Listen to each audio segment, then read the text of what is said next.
factor and Mooma was fighting. Well, it's a very good morning and welcome to this edition of the Topical Discussion. With me, Simon Kagwanjala, as we continue analyzing the storm within the NRM in the aftermath of the bloody Thursday primaries. The primaries that went off as very heated, very controversial, and with a number of glaring irregularities. Today, we'll be speaking to a loser and a winner to understand what exactly went wrong and what went right, and where the meat lies in the future of the NRM. Well, joining me in the studio is Mr. Patrick Kayemba, who trounced Milton Muuma for the Chigulu South Member of Parliament ticket, together with Eddie Kwizera, Member of Parliament, Bukimbiri County. You're representing losers, right? No, I am still there until next year. You lost? I didn't lose. Well, good to have you, Patrick. Yes. How did you win? Good morning, viewers, and thank you for inviting me to be part of this discussion and also to share my story.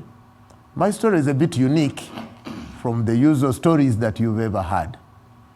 I won partly because of my history, partly because of my attitude and my values.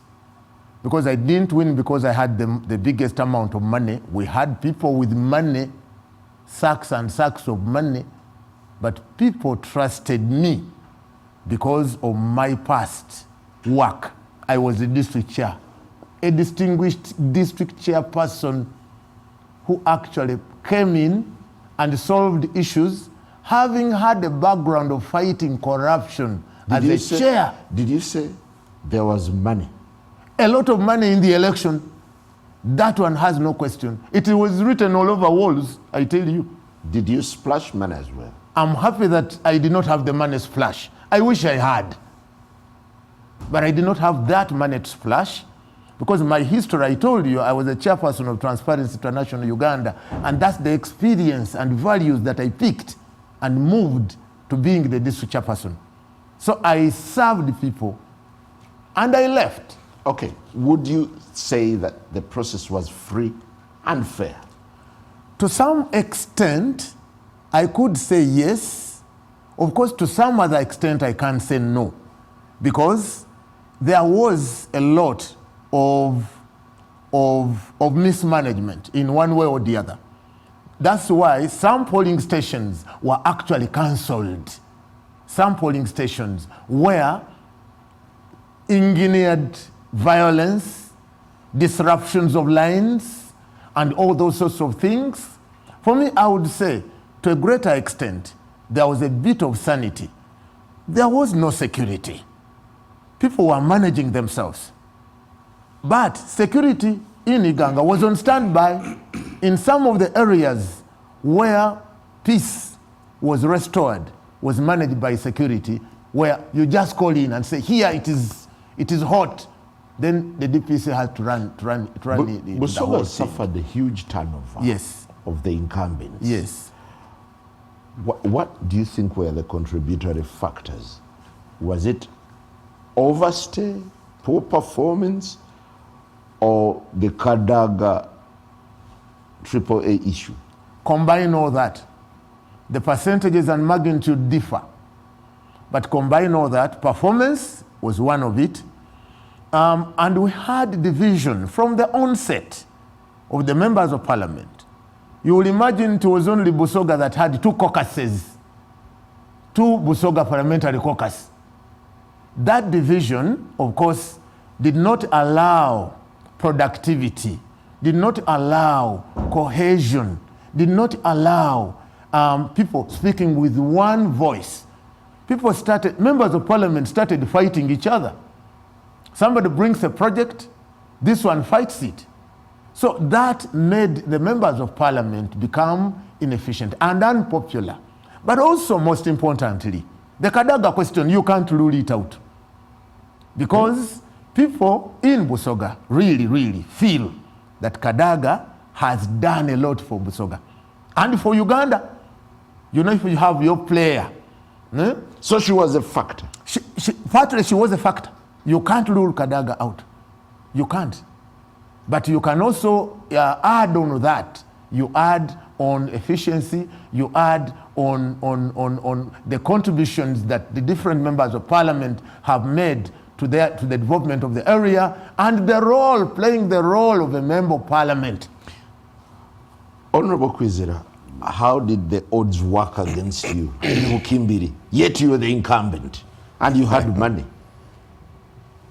Thank you, and thank you, listeners. But what's important is that we look at these areas case by case, because what pertains in that place may not apply to us. So it is case by case. And this one, but what's fundamental is that for election to be managed well, you must have an acceptable register, voters register. So in my case, and maybe in many other cases, the registers were not acceptable registers because they included the names of the people who even don't come from those areas. For my case, in Buchimbiri County, we know that there are 33,000 voters.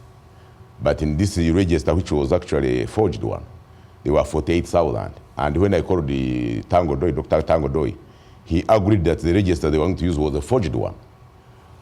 Did he himself? Yes. He said, Honorable Kwizera, what they are saturating in the constituency is a forged one, because it has names of the people who are below 18 years, be a very big number. Yeah, but here is the irony. The NRM invested billions in a register. Yes. And they have always claimed that for once they had a very credible register. So that was false. I want to assure you that without a credible register, acceptable register, even the outcomes of the election cannot be acceptable. That's one thing. Secondly, the election planners, the competence of the planners of the election and the managers of the election is very important. Either they are biased or they are influenced. So my worry is that, second, other than that one, the issue of lining up does not allow someone to exercise a democratic right for choosing, because there is a lot of intimidation, there is fear, and the voter turnout at times is very low. So in this case, you find that in many areas, there was violence related to corruption. Some people would be paid, and when you are paid, you must go to that line. So you find that people are fighting to remove people from lines because of corruption. That's what is but you also paid. Saying. You had some money. What I'm saying, there is no member of parliament, there is no candidate who does not pay, because even nomination money is money. No, what I mean, bribing voters. But what is evident in Uganda now is that unless there are laws which we have been talking about to regulate the election financing, the money you spend in the elections, now violence has been, all villages are a bedrock of violence caused by elections. And in a party like ours, there should be a disqualification and qualification for membership. Yeah. But you cannot simply say primaries have come, everybody go, even those who have criminal background. So in this parliament, you find that it is likely to be owned by people with money. It can be like in Nigeria, where Jara has a lot of money. He's able to buy. So everybody. It is a purchased victory. It is majority of the people have purchased, meaning that there will be divided loyalty. Loyalty to the party, loyalty to the people who finance your elections. It will affect performance of the parliament. And based on what I have seen. For starters, you begrudgingly went into this election knowing that there was a fake register. Yes, there was a fake register. And we raised it to the people with the authority, and they never listened to us, because case by case, there is some kind of compromisation of some people who say we can only eliminate this person when we use a fake register, or we can use children to eliminate this person. So you can see it is case by case. I cannot say that what happened in my constituency is generic. Okay, would you suspect that your loss was engineered in Kampala? Based on the militarization which I saw, and based on the uncontrolled crime that I saw, even when it is reported, this case of saying Kwizera must get out of parliament was engineered outside of Chimbiri County. That's obvious. And now we have decided to appeal to the common person, where the voting will be one man, one vote. And for those ones who are qualified to vote. Because I want to assure you that what happened in the Chimbiri County is that the people who engineered that Tujo should get out, maybe like also other constituencies, couldn't have been in the Chimbiri, because I am a member of parliament, I know my people, and I know the capacity of the people I was standing with to some extent. So, and I saw what I saw. To see that the military that had removed their tags in each and every part, some of the constituencies, causing havoc, violence.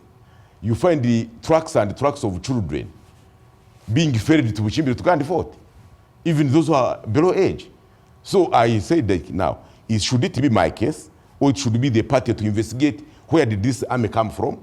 Why did these children come? So you've not labored to go to the headquarters to appeal?